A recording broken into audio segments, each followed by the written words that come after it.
Thank you, Eric, for the reading. Good morning. Welcome back.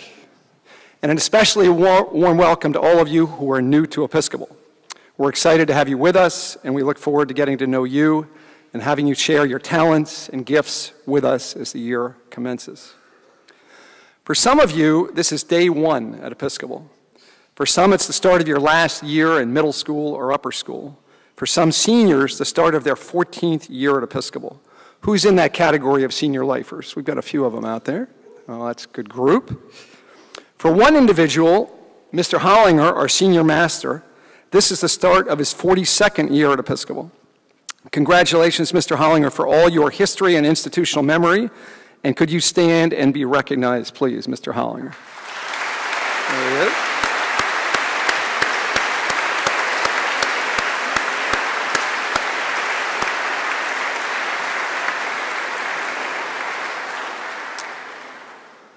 For me, this is the start of my 10th year, not even a quarter of Mr. Hollinger's tenure. I still well remember my first days and my installation on the football field under a tent in Marion. Who else was here and was there and remembers that day? Many of you precede me. Well, there are a lot of you who do. No matter what our tenure here, whether this is our first day or our 40th year, we're part of something much larger. We're part of a Philadelphia institution. We're part of a school that started 226 years ago at Christ Church in Philadelphia.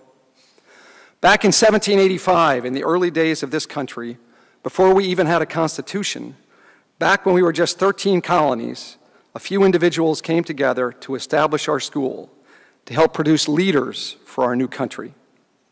The most important of those individuals and our school founder was Bishop William White, the rector of Christ Church, the chaplain of the Continental Congress, later chaplain of the Senate, and here's what I think is really remarkable, the only Episcopal cleric who sided with the revolutionary cause while the other ordained priests remained loyal to the British, the only one. It's important for you to know about Bishop White, not just because he founded our school, but because he is a terrific example for us of someone who lived and is exemplary of this year's chapel theme. For those of you here last year, you'll remember that the vestry from middle and upper school and the lower school chapel council settled on Gandhi's famous words for our theme this year. Be the change you want to see in the world. Be the change you want to see in the world. What a great theme for us to start the year with, and what a great way to connect with our founder.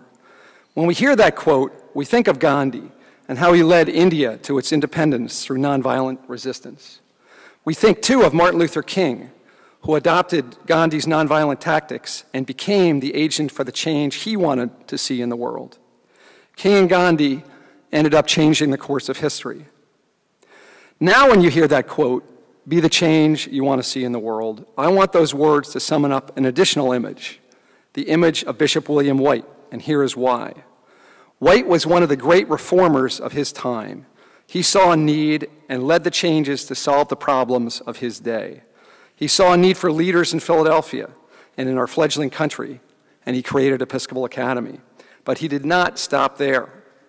In 1820, White founded what is now known as the Pennsylvania School for the Deaf and served as president of that school for 16 years. He also participated in prison ministry in Philadelphia, becoming the first president of the Philadelphia Society for the Alleviation of Miseries of Public Prisons. He raised funds to create a school for Black and Native American children. White also helped to create the Magdalene Society of Philadelphia, and I quote, for unhappy females who had been seduced from the paths of virtue and wanted to return to a life of rectitude. Bishop White also saw a need to create a great university in Philadelphia, and he served on the board of the University of Pennsylvania for 62 years, helping to make Penn a preeminent university.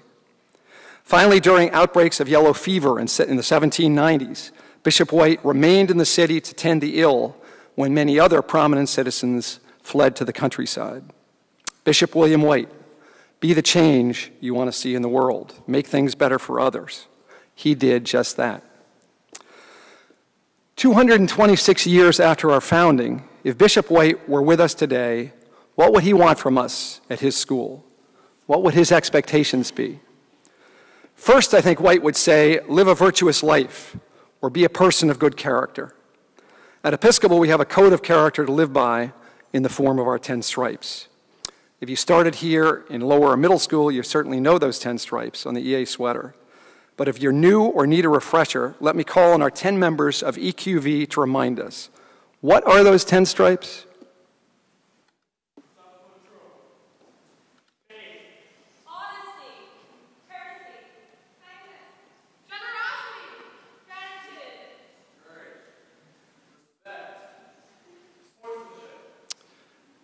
Thank you, EQV. Let's do that one more time to make sure we all have the idea here. Thank you. And thank you, John, for these great T-shirts you made today also. But let's do that again. Mohammed, let's start that one more time.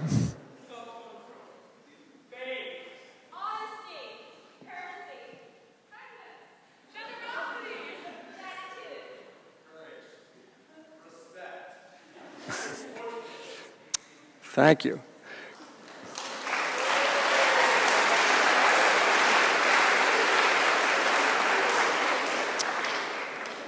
Great words to live by, and let these 10 stripes guide our life together on this campus, and will hopefully guide each of us throughout our lives.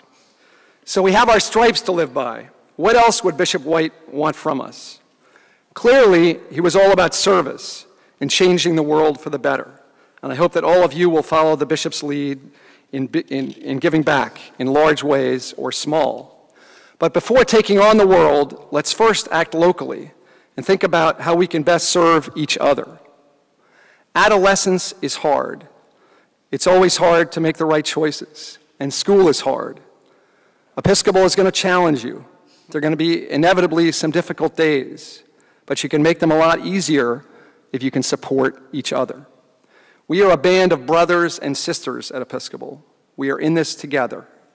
Here we uphold higher standards than the world at large. Here we work and play hard, we live the stripes, and we strive to excel in mind, body, and spirit. To succeed, we need to serve and support each other. Make Episcopal a safe place where we can embrace each other's differences, learn from each other, where we can demonstrate our care and concern for each other and work together for our common good. Tap the energy and talents of each other. Take advantage of the incredible facilities and faculty at your disposal here. And think how much stronger we can be if we can work together to advance our learning. When someone is down, pick them up. When someone is alone, stand beside them. Work for our collective good. And if someone is working to undermine or subvert us, if someone is making bad decisions, if someone is not living the stripes, be the change you want to see in the world. Do what Bishop White did. Work to make things better. So it's the start of another year. Your first or last, my 10th, Mr. Hollinger's 42nd, and our school's 226th. But whatever the year, it is filled with great opportunity. Opportunity for all of us to learn, to grow, and to be of service. Get involved. Support each other.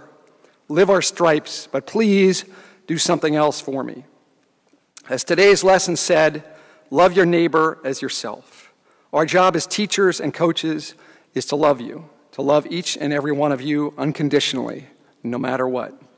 But all of you have a job to do as well. Please stand. That's all of you. Please stand. Please join hands with the people on either side of you. Thank you. They won't bite you. They won't bite you. Join those hands. All right, so remembering from last year, what is your job? To love each other. Let's say that together. I can't hear you. What is your job? One more time.